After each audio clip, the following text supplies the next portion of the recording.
Hello everyone, Janet Rangi. If you are meeting me for the first time, this is Janet Rangi. Consider to follow. We love you when you follow. Long time, okay? So I'm here to present the difference between EB3 green card and green card itself, the DV lottery, the famous, well-known DV lottery. Okay, so some people don't know that there's a difference, and we need to know what opportunities exist because a lot is being thrown around about EB3. So why not? Let us find out. Many of you have heard about EB3 visas, okay, and those are green cards. And how do you get those? And how realistic are they? So let us prepare that. EB3 is a green card. It's a green card lottery, okay? Okay, all right. My phone is heavy for that thing. It has to go through that process. So anyways, green card lottery, the other name aka DV lottery, okay? It comes every year, you know that. Every October. Many of you have applied and you are waiting for the results. The results will come in May. That is DV lottery. It's by chance. It's free of charge unless you find someone to help you, because you know how it goes. It can be hard. We all know DV lottery is a chance. It comes once a year. And most of you are willing to wait. Because you apply in October, the next year in May, the results come out. So you've waited from October to May. When the results come out in May, you have to wait again until October, when they will start processing your group, and you will not be even in that group. You will more than likely fall in the group that is coming next year. So let us put in context and you'll understand why I'm explaining these timelines.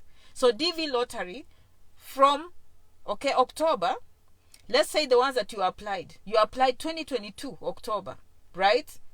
The results will come 2023 this year in May. The earliest bird will come November this year, but most winners will come in 2024. So how long have you waited? More than 1 year. Okay? Or 1.5 years. So that is very, very important, because you have patience. You know that what if I get lucky to get this green card? And it's true, you might be lucky to get it. So now I want you to relate that to EB3. So let me explain what EB3 is, and I will explain the timelines, and I want you to compare the two so you are making decisions knowing what you're saying. EB3, I've done videos on this Facebook. EB1, which stands for Employment Based Green Card, if you didn't know. EB, Employment Based Green Card.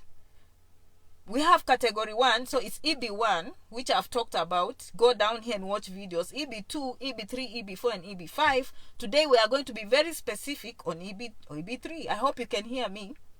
No one has complained, so I hope you can hear me. So EB3, employment based. For many years, you've seen and heard nurses coming. They used to come on EB3. You've seen people, IT professionals, come. They were coming on EB3. Why? Because it was for skilled workers who have 3 to 4 years of education. So they have an associate's degree, where you come from, probably we call it diploma, 3 years of training. They have 4 years of training, okay? And sometimes they have a master's and more. And they have that experience, and the employer needs their skills, and those skills they are not easily found in the United States. So they have people, but they are not enough. So that is skilled workers. And for the longest, it was just for skilled workers. I guess until the pandemic came, that news, I was late on the bandwagon. So when people used to say, oh, CNA, EB3, I was like, no, EB3 is for skilled workers, people who have degrees. Now, the same EB3 is open to unskilled workers. Pay attention, non-skilled workers. What are the requirements for non-skilled workers? And in this category, it means construction workers, it means cleaners, it means cooks, it means chefs, it means waitresses. You understand? What are the requirements? Sometimes no education. But let's say we need 2 years of experience on our job. Okay? Have we paid attention? Okay? So EB3 again used to be for skilled workers. And that is how nurses came. Some of you who come from home, you know. MTC people say, I'm Janet, I'm MTC, can I come? No. 3 years, yes, you could come as a nurse. So many people from MTC here. In other countries, you know where you come from, 3 years. You know, nursing has 3 years and 4 years. And people used to think, oh, only people with bachelor's degree. No. Skilled workers, so long as you have that registered nurse license, they come. Lab technologists come. Okay, physical therapists, they come. Okay, skilled workers, IT, shortage areas. Okay, now it's open to non-skilled workers. The only catch, it has a limited number per year. Okay, so let us go to this EB3. It's open, so let us pay attention to what they are looking at. The process of EB3 has something we call a labor certification. First of all, can I just say it's not a lottery? Meaning, if we apply for a job today and an employer likes you, that's it. It's not a lottery. It's not guesswork. You understand? So the first step is to apply and get a job offer. Once you get that job offer in the United States, now it's up to the employer to do the rest. What is the employer doing? Let us pay attention to this. This is the process of EB3. The first thing the employer, first of all, you have to know it's going to take time. And from my reading and my research, it's going to take about 16 to 18 months. And that is why I started by telling you, if you are willing to wait for the DV lottery, which is guesswork, which is by chance, right? You don't know if you will win or you not. The good news with EB3, if you find an employer, it's more realistic. I will pay a pen and paper, compare notes, okay? And then now see what Janet is saying. Now, if you get an employer give you this, you're going to be waiting. What are you waiting during those 16 months? The employer is going to do something we call a labor certification process. The employer is going to the Department of Labor and proving some things, that they have enough money to pay you the equivalent of the same salary as the American citizen, because they cannot depress wages. They cannot come and say, yeah, we don't have money, but because these ones come from that third world country, we'll just pay them less. So we can get rid of the American citizen, and then we can just pay this about 4 of them. No, they have loss. They have loss. So in that case, the employer is going to provide their taxes to show that they earn enough money to support that kind of salary. So they will look at what the employer brings in. And if usually the employer pays $40,000 to one employee, depending on their salaries that they bring in the business, they can tell them, yeah, based on your business, you only qualify to bring in 4 people, or you qualify to bring in 200 people. So that way, they make sure the employer is not going to suppress American wages. That is number one. So that is what the employer is doing that time when you are waiting. Okay. Number 2, the employer is going to post that job on a job bulletin. Okay, that means within that period of posting, which could be 6 months, I'm not sure the timeline, it could be longer, they are waiting to see if American citizens will go through there and apply for that job, because they have to prove that they could not find an American citizen to do that job. Okay, how they do it, I don't know. I've never seen a nurse get turned away because of that process. I guess it's just a process. The fact is, there are not enough people to work. And they are not going to suppress wages because you've come here, because the law protects that aspect. So the employer is going to prove that he'll be able to pay you the equivalent of what they need to pay you to protect American workers. They are going to post that job to make sure no American applies. Once that process is over, and the employer now has been given a go-ahead and say, hey, wait, it looks like you have money to pay these people, and it looks like since you've posted this job, no one wants to come and clean this hotel, no one wants to come and construct these roads, no one wants to come and clean these toilets, no one wants to go and cook. Voila! Now the employer will come now to the USCIS and file an I-140, I think, okay, which is petition for a foreign worker to come to the United States on a green card. Okay, now that process again has to stay there, and then now the process will be evaluated, you understand, by USCIS, the experts. Once they approve that process, now you are moving. That will be flown now to the National Visa Center. Okay, in the National Visa Center, they'll just be told we've approved. The National Visa now will tell, if you don't know the National Visa Center, it's known as NVC, it's the central department. It coordinates all the embassies around the world. Every visa that comes from the immigration is thrown in there. And then when it's there, they are the ones who supply to different embassies. They'll say, hey, yeah, we have people here. Do you have an opening? Do you have an opening to see them? Do you have an opening in Kenya? Do you have an opening in Zambia? Do you have an opening in Kampala? Do you have an opening in China? Do you have an opening? These ones are ready. Do you see how it works? So that is why every step takes time. That is when it's in the National Visa Center and the embassy from your country says we have openings for the immigrant visa. Now most of you are competent. You know the difference between non-immigrant and immigrant visas. You understand? Now the embassy will say, yeah, we are ready for about 4 of them.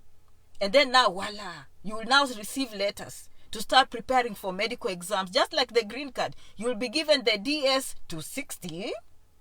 Okay, pay attention to the terminology. Most of you pay temporary visas. Hey, student visa, you J1, a student visiting, DS-160. 160, temporary visa, DS-160, temporary visa.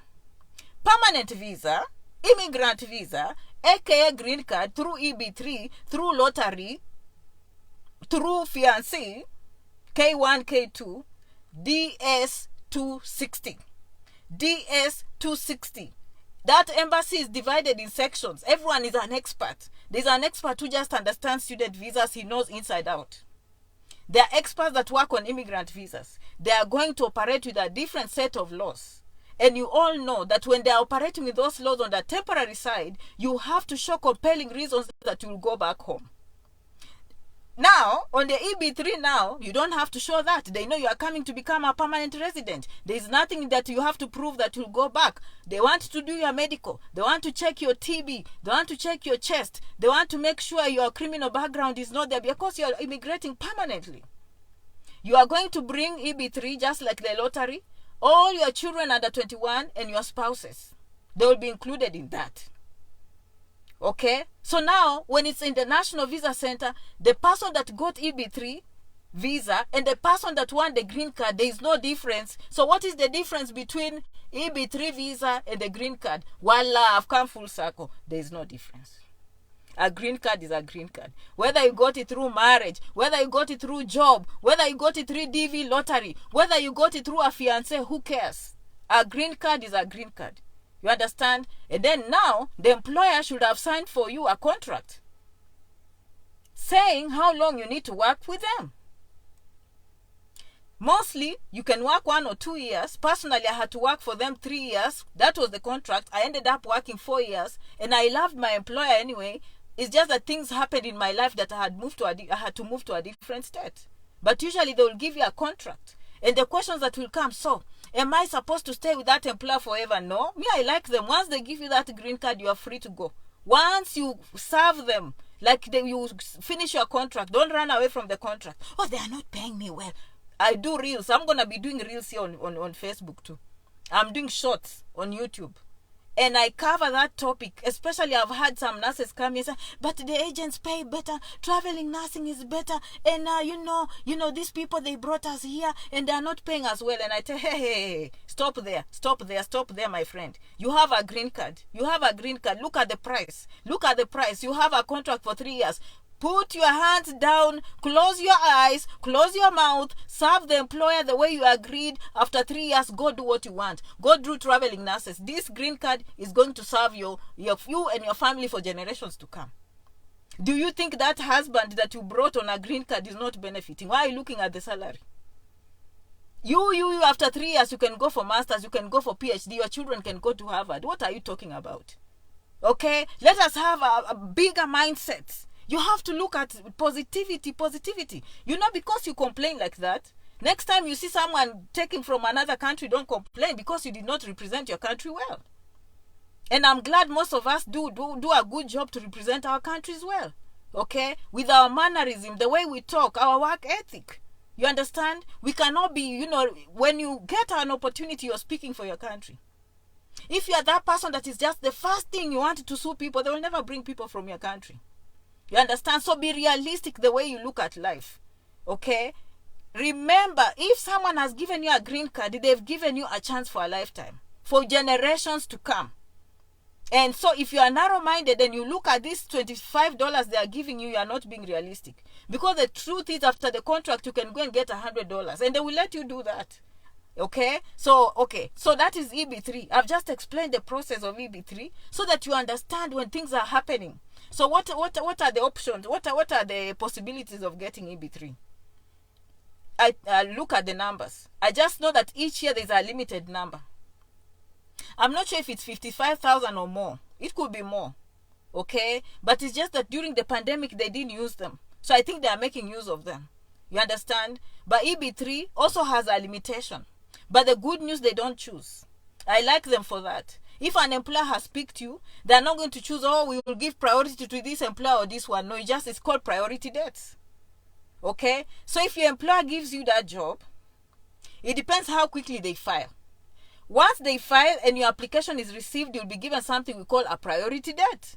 Meaning they will, if you put in January 20th and someone puts in March 20th, they will serve you first. You will get a green card before them. Okay? You just have to get an American employer. Okay? And that employer will be in touch with you. Patience will be needed on your side. What are the advantages? Okay? It's a green card. Your family will come. Everyone will come. Professions, basically, all of you qualify. Okay, you know, like me, I like this country because you can change professions anytime. Like no one is going to force you because you are a teacher. Let's say today I require my hands to work, and then tomorrow I can't use my hands. I will get a job that I don't need to use my hands. Or maybe I need to move with my spouse and I don't have a job in my profession. Don't you think I'm going to take a cleaning job? I will take a cleaning job. I will go and build roads. I'll go and do concrete work. You understand? Now, I'm about to go, but let me tell you what you need to do. Some of you make a mistake, okay? For me personally, what I'm doing when people come, okay? For me, I think I'll go through the people that have supported me and we do the EB3. I know some agencies that do it. I've learned the hard way. You understand? So I do my things according to those people come to me and I do this. You understand? Because before I used to announce here and then the whole world will come and then we spoil for each other. It's not going to happen. But now you have the knowledge. Has Janet hidden anything? I have not hidden anything. I've told you everything. Day and light. Okay? If you want me to help you through that process quietly, so that without any drama, janetrangi67@gmail.com. Janet Rangi 67@gmail.com. You know, I've learned, let's say the resume, because some of you like doing things on your own. I've looked at your resumes, okay? Let's say your common example. You are going for a job for CNA. What does a CNA do? Okay? Look at the patients in the morning, assist the nurse, okay? Make sure that they get meals, their meal planning is done, you know, their bed is clean, you've changed their bed sheets, you've made sure they're out of bed, they're in the chair, okay? Their medicines have been given on time, you're checking in with the nurses, you know, oral care, you know, hygiene, all that. I don't see the need of you putting how you worked in a bank. It's true you worked in a bank, but your life has changed into a CNA. Why do we not? We don't need to know how you are a bank executive. Okay? So, I mean, here the resumes are tailored to what they're asking for. And by the way, I like them because their jobs will tell you what they are looking for. There is no guesswork. We are looking for someone who can lift 40 to 60 pounds. Okay, duties: cleaning patients, oral hygiene, providing nutrition, hygiene, assisting the nurse, emptying Foley catheters, doing vital signs, doing blood sugars. They will tell you what you need to be doing. And so your resume should be matching what they're asking. You got a secret. You understand? So don't be off topic. That's why some people come to this country and they wait. He wrote a resume because you're scaring people. You're asking for a CNA and you are putting your masters. They cannot. Even if I was to come in from the labor department and I see someone with a master's earning minimum wage, does it make sense to you? Okay. Tone down. Like, focus on what they are asking. Am I making sense? Okay, so now pay attention to your CV. Okay, so that is what you have to look at the jobs, the job description, and do a good job and provide what the employer wants. That is number one. Okay, I lost my train of thought. There was a very important point I wanted to say in this video. A very, very important point. Okay, so we've talked about EB1, EB3, green card. What did I want to say? But I've said most of the points. I haven't forgotten any of those points. So I said patience is needed. You have to find an employer willing to give you that job, and they will file for you, and they will go through the LEPA certification and all that. I've talked about your resumes.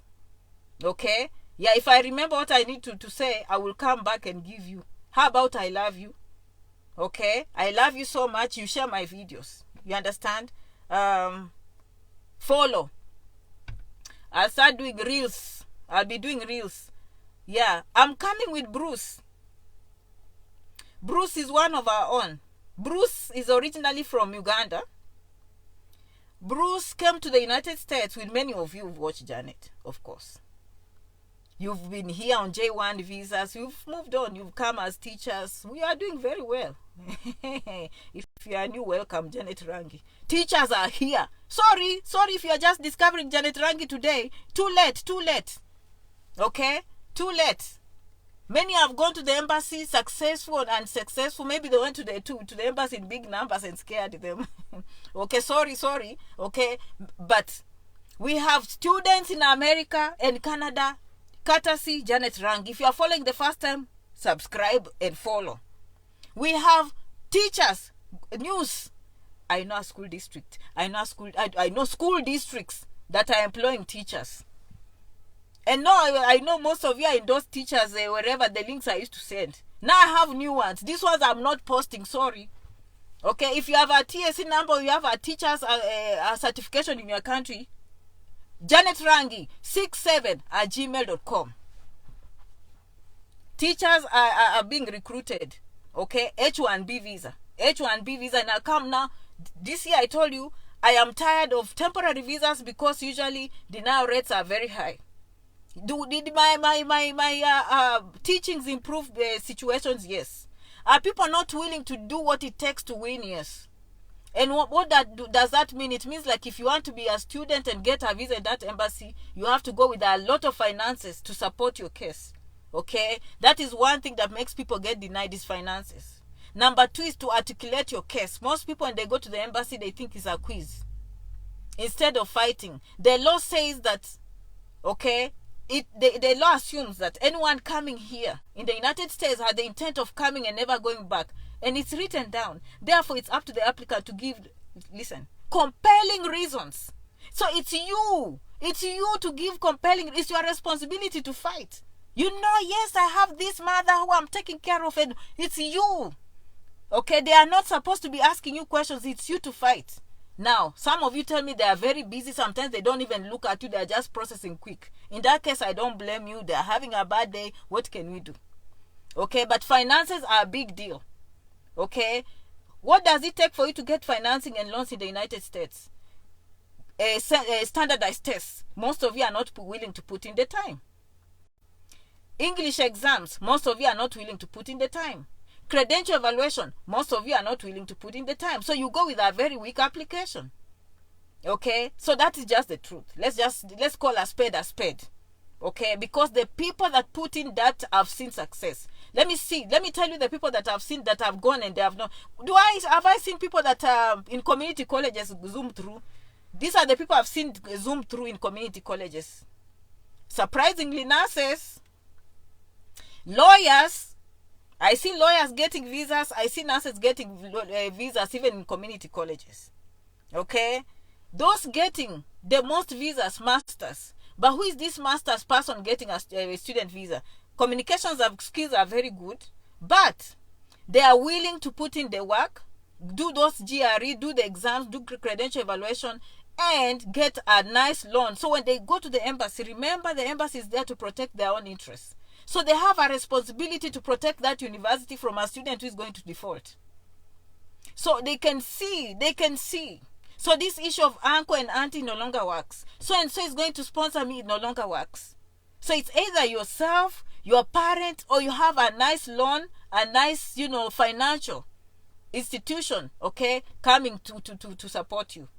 Okay, that is, so good grades, good school, combined with a good loan, they are getting. Previous travel, they are getting. Sorry, I'm sorry to say this, but mostly if they've traveled to Europe. Yeah, it is what it is. I'm just saying the truth. Okay, I'm just saying the truth.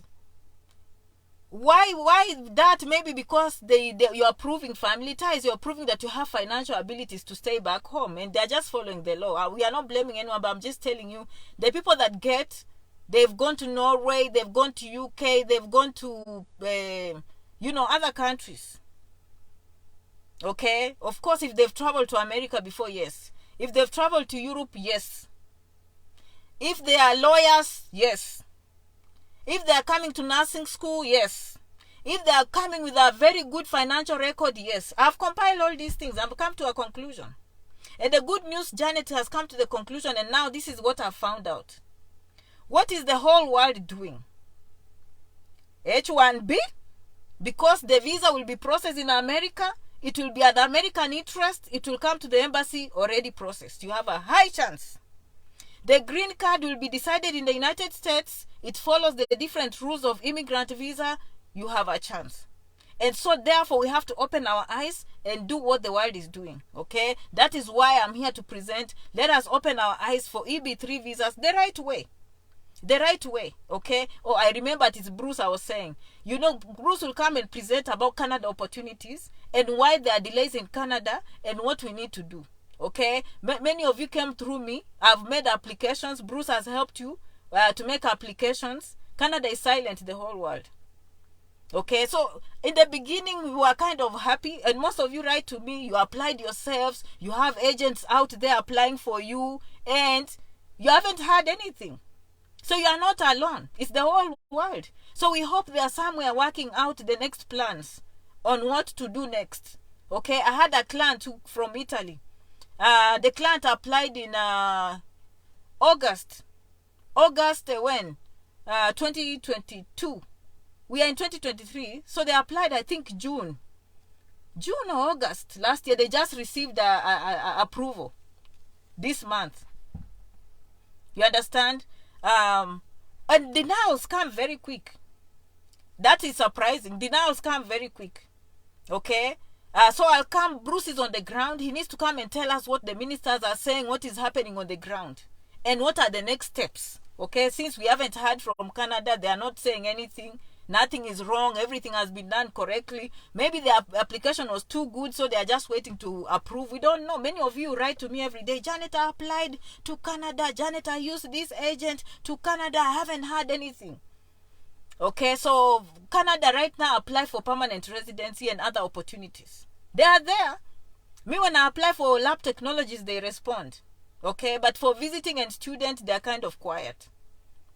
Okay, actually the people that came through me and they wanted help. Okay, when we check the account, I think 90% quiet. In fact, 95. And it's the whole world, so don't think you are the only one. Okay, it's the whole world.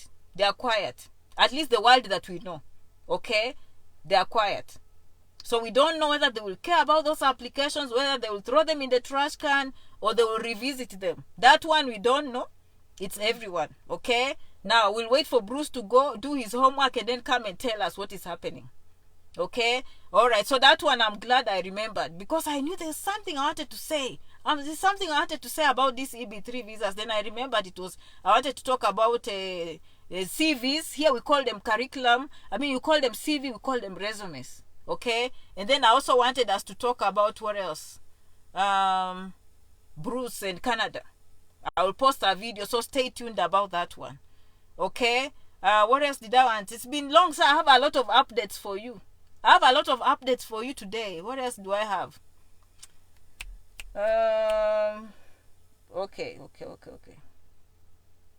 Canada. I think I'm done. Okay, if I remember, I'll come and do that for you a video. Okay, so if you are joining me for the first time, please subscribe. Enjoy this video. It has just told you, and I'll come and present the professions in full. I mentioned some of the unskilled, okay, and some of the skilled professions that qualify under EB3. But honestly, anytime they say unskilled worker, it means people who are willing to do the job. You understand? You've done that job somewhere, and then you have some experience. You understand? Yeah. Okay. Yeah. And then I've told you teachers, if you have a TSC number, if you are qualified in your country, Okay, I know school districts that are looking for teachers. Will I promise anything? No, but we can make for you an application. And another thing I don't want is everyone just cramping and jumping on these opportunities. And I'm finishing with this point. Okay, because sometimes we just jump because of where we come from. Okay, listen to this very carefully. It might help a person or two. I have learned to deal with people. Okay, personally, that's what I do for my living. And I usually learn not to complain. I learn how to survive. How can I go around this problem without complaining? Okay, so like in this country, I know that probably if I can have a good idea, and probably I can present to the employer and we can strike a deal for us to work together. But again, I understand my God-given abilities, and God chose for me to be an African. And so probably they will not trust me. So why would I put myself through that pain? I am not going to expose myself to a place where I'm not wanted. But is there a way I can go around this? Yes. So what do? I just enjoy it because it's a free country. The websites are open. I do my research. I know who does the good job, and I silently make applications. The problem comes if all of us, we just want to jump there. I have a deal with these people where they become nervous when they see all of you jumping there and everything. But when they see an organized way, like me personally, I can tell you, I've done everything correct. You understand? I have a registered business. Everything is registered. Everything is legal. So when I'm doing applications, you can see they respond to me nicely. And we don't have to know each other. You understand? That is how you do business in this country. Okay? You cannot go saying, I want to be recognized. I want to be... And then you start complaining. Maybe they denied me this because of my race, because of this. No. Don't do that. Okay? Just focus on you and what you are able to do, and do these things silently. Because personally, I know who I am, I know my abilities, and I know my opportunities. And I know sometimes people need help. So I'll just quietly do the right thing. The websites are open. You understand? That is why I see change of status. It's an opportunity. The lawyers don't apply to schools. They are too busy. They feel maybe that is too basic for them. I grab that opportunity because I know my people don't know the process. You understand? And I successfully help them through the process of applying, and they change their status from visiting to student. And I do it very successfully, very quietly. No, it's free, hassle free, not to raise any flags out there so that they say these people are this way, this. No. By following the protocol, you understand? So that is why you see me these days. I am not going to be just throwing things there.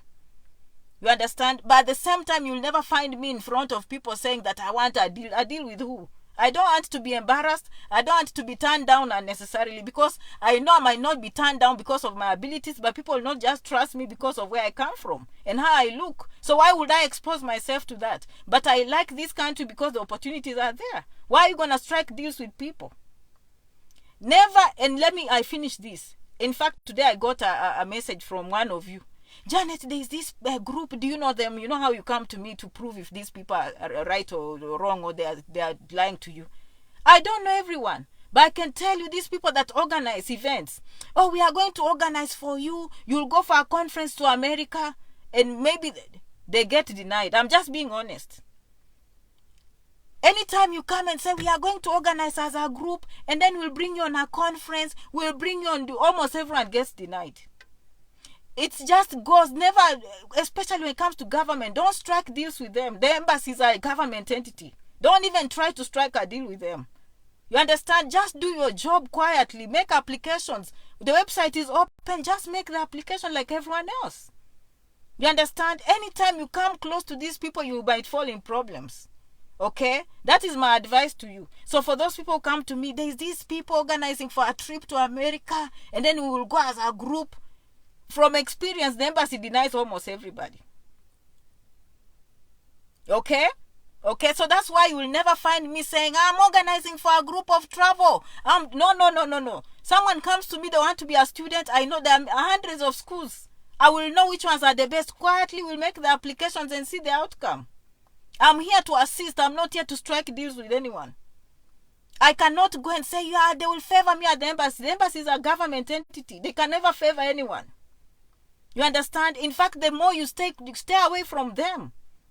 You understand? Don't even be close to them. Do your job quietly. Apply quietly.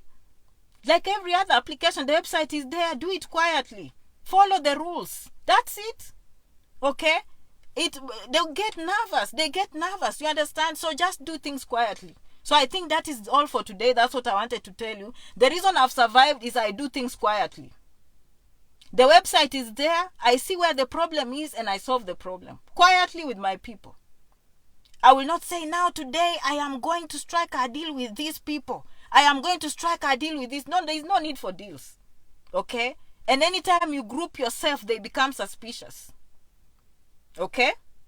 Now, if you are one of those listening, go to those groups and follow them and come for your travel agencies. Their chances of denial will be very, very high. And like someone who's just quiet, you see a conference there, you apply. You have a friend here, you apply. You go to the embassy, you understand what the law is. You fight for a chance. You ask for a chance quietly, you have a good chance. But when you go to groups, there's something that people believe that they have to be in a certain group and then it will be favored. No. No. Okay, they follow the law. Okay, the embassy is government. It's federal government. They follow the law. They are not a private entity where they can strike a deal with anyone. Okay? I love you, I love you, I love you. So good luck. So going forward, okay, you've had my email. If you need any help, janetrangi67@gmail.com. Again, janetrangi67@gmail.com. If in doubt, you just go to my website, janetrangi.com. Feel free to book consultations. Okay, there is one thing I do very well. I do a good job with free videos. And it's your responsibility to write pen and paper and watch 100 videos. It's very hard, but that's what it takes for you to succeed. But if you want my time, consultation. Did I answer most of you for 5 years? Yes, because I was building my name. Okay, but it has come a time whereby the 5 minutes you are taking away from me, someone else is willing to pay. It's just in economics, it's called demand and supply. Some of you will say, I can't pay for consultations, she charges. You don't want to pay, 10 people want to pay. You understand? So please understand, when I come here, I do a complete job when it comes to how to give you knowledge and help you to help yourself. If you go on janetrangi.com under media, you'll find hundreds of videos that I've done over the years. You can feed yourself with knowledge and write notes, because by the time you are watching the 10th video, you forgot what I said in the first video. And that is why some people come for consultation. It's for a summary. If you don't want to spend 20 hours or 5 weeks watching my videos and getting confused, some of them just choose consultation and they come and I cut the long story short. Okay, so that is the reason why the consultation is there. And from there, some people say, no, Janet, I can't deal with this. Please follow me, finish the whole process for me. You understand? So that is how it works. Some people think like when you give free information, you will not get customers. No, you get. You trust me, you get. Another thing, I don't go to inbox. So if you go to inbox and you never see me, don't feel bad. But if you go to inbox, it will just tell you go to Janet Rangi. Why? Because we are in the emails, all of us. We are like 5 people, 6 people in those emails. Those people, we have to compensate for their time. I have to pay for that. So don't come and suggest to me not to get consultation. I have to keep the lights on. That website has to run. Okay? I have to tell my kids why I come to vlog. Otherwise, I'll give up on this thing. It becomes useless. After 5 years, you will not respect me. Did you know that? Okay? So you respect me because I'm charging. Trust me. Okay? Now, but I have to pay for the website. I have to pay for people who answer your call. I answer your call. My time, my labor. In America, 1 hour, my job itself is more than consultation per hour. My consultation, $99. In America, I'm worth $120 per hour. Just on my job. For this I should be worth, if I was in America, I'm $500 because it's demand and supply. But I don't do that. Okay? It goes with demand and supply, trust me. So just understand that for me to put down my 1 hour in America, just my education alone can feed me with $120 an hour. Even $150 an hour. My job, what I went to school for. So now you add that with my brand. Now you see, okay? But I love you so much. I will continue doing complete videos for you to enjoy and write notes and do things on your own. But if you come to me, consultation. Consultation, why? Because I have to keep the lights on. I wish I was a pastor or a priest. After I preach, I can bring a basket and you guys put in sadaka and handkerchiefs. Okay, I can't do that. I have to provide a service so to keep the lights on. You see? And how do I that? By toiling, by making applications, by explaining, by spending with you hours and hours and hours, summarizing all these opportunities. And the good news, the consultation can produce for you a job that is 100,000 per year. And your children will come here and they will go to Harvard for life. Your spouse will have a good job for life. So you have to see the kind of knowledge you are getting. It's priceless. It has nothing to do with payments. It's priceless. It's the knowledge you get. If you come here on a visiting visa and you spoil the papers because you lacked knowledge, it's not good. But if you find knowledge like the one I'm giving you, and then you change, in 3 years you are an RN, you have a green card, you are earning 100,000 per year, was that $99 worth anything? Okay, that is what the world is doing. They work together just the way Janet Rangi is teaching you. Did you know that is the difference? This is the difference. That's why they are successful. They are organized the way I'm organizing you, like this. And when we start, we work with each other, and I have to thank you so much for your support. I have to thank you so much for your support. Most of you have supported me, you've followed me, you've shared my videos, you've sent kind words. You don't have to book a consultation to support me. You've said very good words. There are times when I'm just from nowhere and someone just sends a message. Thank you, Janet. Thank you, you are changing my life, Janet. And that's it. That's enough. That's enough. There are people who've just referred. They watch me and then they don't need me, but they refer me to another person. So blessings come in many, many ways, okay? But the more this is success. This is success. What you're seeing is success. You understand? Organizing, working as a group, being cohesive, looking forward, thinking big, okay? Looking for opportunities and helping each other and being organized, not just disorganized, jumping from here. No. That way. Looking at opportunities and looking at our way around it. You don't have to be in the front line. You can be down there doing the right thing. You understand? I love you. Merci beaucoup. Asanteni sana. Muchas gracias. Until the next video. Zikomo. Kwaherini. I love you. See you in the next video. Okay? janetrangi.com. Okay, have a good day. Bye-bye, guys.